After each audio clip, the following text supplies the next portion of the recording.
네, 선생님 안녕하세요. 네, 반갑습니다. 네, 안녕하세요.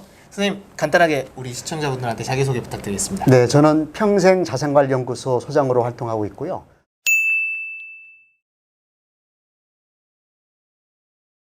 오늘은 수익형 부동산이라고 해서 우리가 부동산에 투자한다고 여러분들 잘 알고 계시죠? 근데 이 앞에 수익형이 붙었습니다. 어떤 부분에서 효율적으로 내가 투자를 해서 수익을 발생할 수 있을지 이런 부분에 우리 유평창 소장님께서 아주 좋은 말씀 해주실 겁니다. 네, 반갑습니다. 자, 수익형의 반대말은 뭘까요? 수익형의 반대말이요? 무수익형이죠. 무수익형. 수익이 안 나오는 네네. 겁니다. 아, 되게 고민 많이 했는데요. 대표적으로 주택이 있죠. 네네네. 주택은 꼭 필요한 재산인데 불구하고 수익이 안 나오지 당연히. 집을 임대할 수는 없지 않습니까? 네네. 두 채 이상 있지 않으면.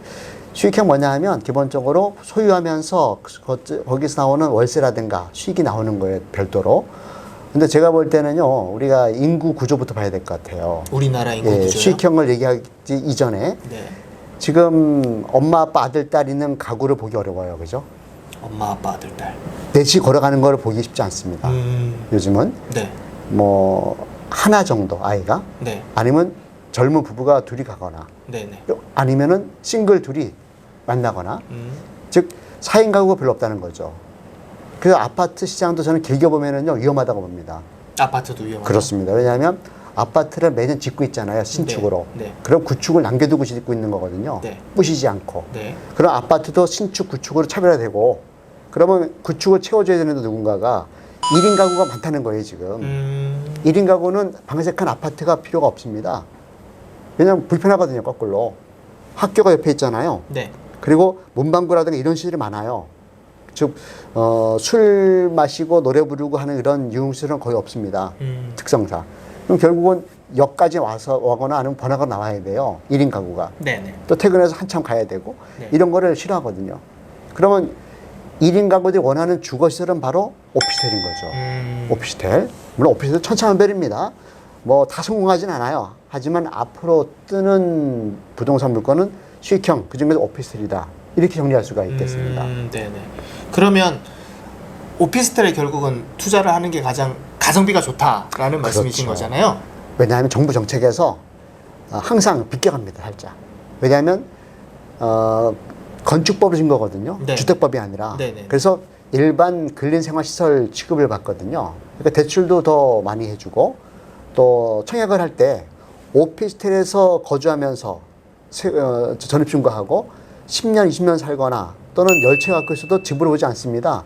주택 청약제도에서는. 아, 네네. 가령 아이가 없는 신혼부부가 네, 오피스텔 산다고 볼게요. 네. 좁으니까 네. 아이를 키우고 하기 어려워요. 네.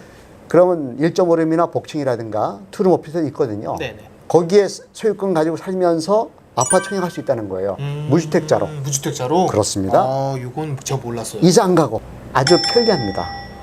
도심 속에 있으니까. 그렇죠. 나가자마자 슬리퍼 신고 다닐 수 있는 세력이다. 즉 실세권이라 실세권. 그렇죠. 나가면 뭐 다 있죠. 뭐 피트니스 센터도 있고, 마트도 내과, 있고, 병원도 있고, 병원 있고, 학교 있고, 카페도 있고. 네, 맞아요. 좀 다 있어요. 네네. 네. 그리고 특히 중요한 게 뭐냐면 이거는 좀 현실 세상을 제가 비유하는 것서 좀 이렇게 죄송하긴 한데 옆집에 사는 사람이 월세를 얼마큼 내느냐도 중요해요. 만약에 왜 그럴까요? 월세가 20만 원, 30만 원이다. 그 돈도 적지 않은 돈입니다, 물론. 하지만 서울에서 20, 30만 원이면 매우 열악한 곳이라고 볼 수 있어요. 그렇죠, 그렇죠. 근데 월세 70만 원이다. 네. 그러면 제가 볼 때는 연봉이 좀 되지 않을까요? 70만 원을 낼 정도면. 그 정도 되죠. 1년에 1,000만 원을 내야 돼요. 네네. 주거비로. 네네. 그러면 아무래도 좀 여러 가지 경제력이 좀 양호한 분일 수 있다는 거죠. 벌이가 좀 괜찮다. 그렇죠. 네네. 그래서 우스갯소리로 오피스텔에서 비싼 오피스텔에서는 서로가 연애도 하는 경우 있다고 합니다. 아, 그래요? 필터링 있다고 보는 거죠, 서로가. 네네네. 그러면 오피스텔을 우리가 이제 투자를 해야 되는데 도대체 어디를 해야 되나? 그렇습니다. 제일 중요한 거죠. 네, 정말 중요해요. 자, 아파트는요, 대단지다. 네. 또 브랜드가 있다. 그러면 거의 실패 안 합니다. 제가 말씀드리는 포인트는 뭐냐면은 환경을 볼게요, 환경. 네. 자, 일단은 대로변. 대로변. 8차선 좋아요, 8차선. 8차선이요? 좋아요, 8차선. 근데 8차선이라는 얘기는 수도권으로 볼게요, 일단. 네네네. 그러면 일단 지하철 있다고 봐야 돼, 지하철. 그렇겠죠. 있고요. 네. 그러면 지하철 있다는 것은 상권이 좋다는 뜻이에요. 네. 그죠? 실세권 얘기했지 않습니까? 네. 그냥 잠바만 입고 나갈 수 있는 겨울에. 네. 자, 거기다가 대로변이라는 것은 뭐냐 하면은 눈에 띈다는 거예요, 건물이. 여기서 딱 보이는 건물. 네. 즉, 역출입구에서 직선거리 400m 정도. 넘지 않게. 여기에 2번 출구에서 딱 나왔을 때 이렇게 봤는데 그게 건물이 보여. 그렇습니다. 이런 느낌인가요? 그렇죠. 아, 네. 그러면 오피스텔은 잊으면 안 되는 게 뭐냐 하면은 이 상업시설이 기본적으로 주택이 아닙니다. 주거용 오피스텔이거든요. 네. 전입신 갈 수 있습니다. 바닥난방 들어갑니다. 네. 옛날에 안 됐거든요. 네. 근데 지금 된다는 건 뭐냐면은 1인 2인 가구 많아지다 보니까 살고 싶어 하는 곳에 아파트를 질 수 없잖아요. 상업시설 지역 내에는. 그러니까 아파트를 대체하는 거예요. 네. 네. 그러다 보니까 오피스텔은 기본적으로 상업시라는 것을 잊으면 안 돼요. 사실 여기서 무슨 얘기냐면은요, 만약에 네일 아트 샵을 한다든가, 뭐뭐 한다든가 여러 가지 사업을 할 수 있잖아요. 네. 네. 주거와 사업을 같이 할 수 있는 공간이에요. 그래서 일단은 입지가 좋아야 됩니다. 눈에 띄어야 돼요. 네. 네. 버스 타고 가다 보여야 되고, 네. 자동차로 가다가 바로 들어올 수 있어야 됩니다. 안 그러면 이면들이 있으면 막 도로를 돌아야 돼요. 네. 네. 그럼 잠만 자는 곳이 되는 거죠. 같이 그래서 나왔다. 동서남북 중에서 도로를 보고 있는 거. 네. 그나마 도로를 보고 있어야지만 앞에 트이죠. 네. 그리고 햇빛이 드는 게 좋겠죠, 기본적으로. 예. 그렇죠. 그런 것은 개별 조건이에요. 네. 네. 이런 걸 따져보시고, 특히 중요한 게 가격이에요, 가격. 통상 오피스텔은 투자한다고 보시면 그 지역에서 형성되는 월세 가격이 있거든요. 네. 저는 이렇게 봅니다. 부동산에서 유일하게 거품이 없는 것은 월세다. 월세는 오버가 없어요. 전세보증금은 집값보다 비쌀 수 있어요. 네. 네. 전세보증금은 네, 맞아요. 깡통전세라는 네, 거. 네, 네. 하지만 월세는요, 낼 수 있는 만큼 내는 거예요. 그래서 GDP란 말보다는 GRDP라고 그래요. 리저널. 네. 지역별 GDP. 네. 네. 네. 가령 지방과 서울이 다르잖아요. 네. 네.